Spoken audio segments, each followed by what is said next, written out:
Bismillahirrahmanirrahim. Assalamu alaikum. In this video, I will discuss data trouble code C1391 or C1369 abnormal leak in accumulator. I will discuss symptoms, causes, or how to fix this error C1391. So let's start this video.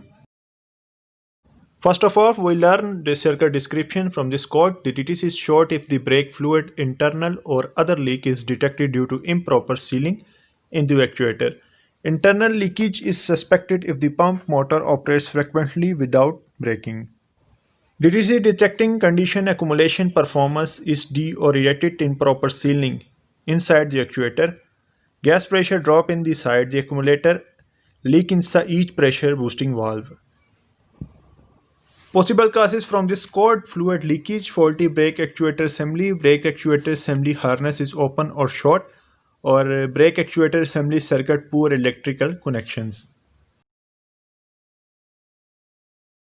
Check that there is not fluid leakage in the brake line between the brake actuator and the wheel cylinder, which is the cause of DTC. Check that the brake is not dragging.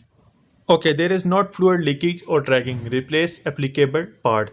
In this situation, we need to change the ABS unit, not ABS pump motors, or not required any calibration after change the ABS unit. Simple brake air bleeding with scanner, or use the option in the scanner for air bleeding after unit replacement, not after service. Hope you like this video. See you later. Next video. Allah Hafiz.